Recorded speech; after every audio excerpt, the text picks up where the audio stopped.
আজকে আপনাদের মাঝে আমি রুই মাছের ডিমের খিচুড়ি রান্না করে শেয়ার করব।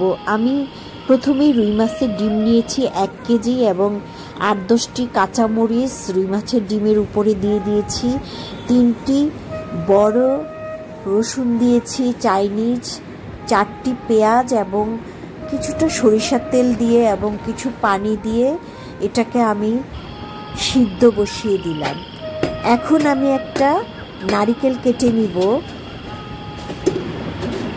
নারিকেলটার একটা মালা নিব, মানে একটা পার্ট নিব, যেহেতু নারিকেলটা দেখতেই পাচ্ছেন অনেক পুরো, এবং একটা পার্ট নিলেই হয়ে যাবে।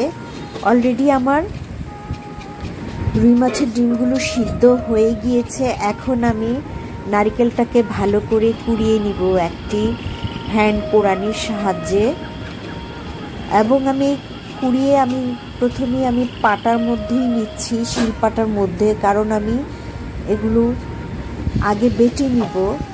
আমি এখন সেদ্ধ করা রসুনগুলোকে খোসা ছাড়িয়ে নিচ্ছি একটু পাতায় থেতো করে। একই কায়দায় প্রত্যেকটা রসুনকে আমি থেতো করে আমি খোসাগুলো ছাড়িয়ে নিব, এবং আমি পেঁয়াজের খোসাগুলোকে ছাড়িয়ে পেঁয়াজগুলোকে স্লাইস করে নিচ্ছি। এখন আমি পাটায় শিল দিয়ে পিষে নিব। আমি নারকেলগুলোকে ভালো করে পিষে নিব। দেখতেই পাচ্ছেন আমি পিষে নিচ্ছি। এটাকে আমি 2 বার পেষা দিব, মানে প্রথমে একবার পিষে নিব, তারপরে আবার পিষে নিব। মোটামুটি একটু মিহি করে আমি এই জিনিসটাকে পিষব। আমি এখন ডিমটাকেও পিষে নিচ্ছি।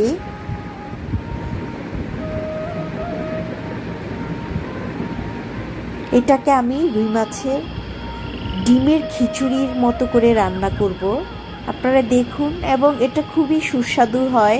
আমি আমার মাকে দেখেছি যে যখনই আমাদের ডিম রান্না করে খাইয়েছে, যে কোনো মাছের ডিম, মাকে দেখেছি একটু সাথে নারিকেল দিতে, নারিকেল বাটা, তাহলে আসলেই মজা হয়।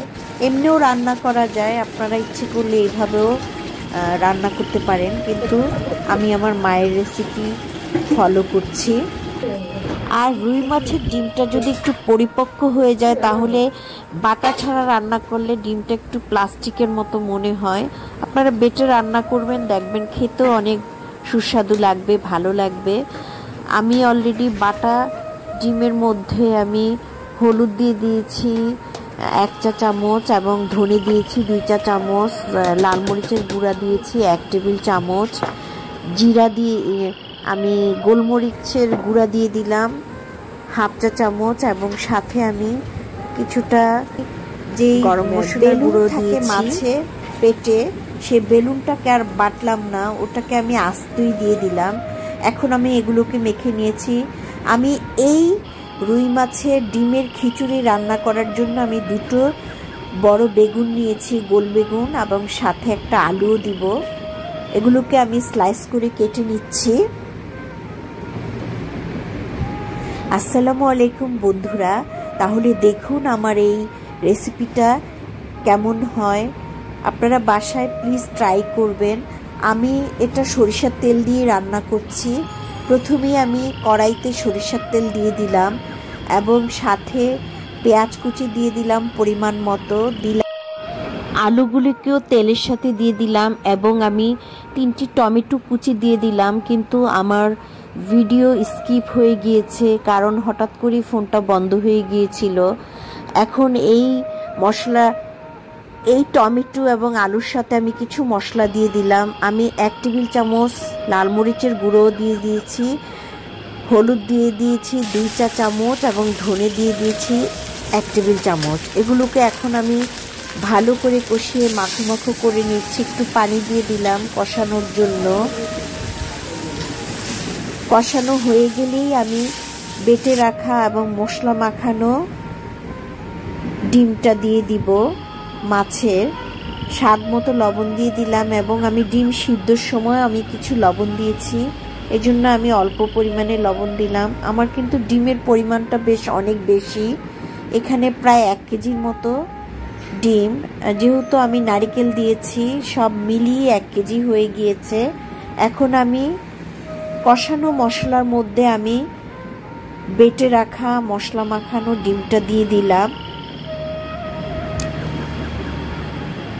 আসলে এই ডিমের খিচুড়িটা খুবই মজা হয়। আপনারা ঠিক এইভাবে রান্না করুন আমার ভিডিও দেখে। এখন আমি বেগুনটাকেও দিয়ে দিলাম সাথে, সব একসাথে হতে থাকবে এবং আমি একটু কষিয়ে নিব ভালো করে। কিছুটা পানি দিয়ে দিলাম, আমি বোলটাকে ধুয়ে আমি পানিটা দিয়ে দিলাম। আপনারা দেখতেই পাচ্ছেন আমি আদাটা দেইনি, আদাটা স্কিপ করেছি, কারণ আদা দিলে আমি যে নারকেল বাটা দিয়েছি ওই টেস্টটা পাওয়া যাবে না, এই জন্য আদাটা আপনারা অ্যাভয়েড করবেন। এখন আমি শুকনো মরিচ দিয়ে দিলাম কতগুলো, টালা শুকনো মরিচ, এবং জিরা দিয়ে দিলাম ভালো করে, কিছুটা কাঁচামরিচ আরও দিয়ে দিলাম। এখানে ঝালের পরিমাণটা বেশ ভালোই হবে, আপনারা দেখতেই পেয়েছেন যে আমি অনেকগুলো মরিচ দিয়েছি।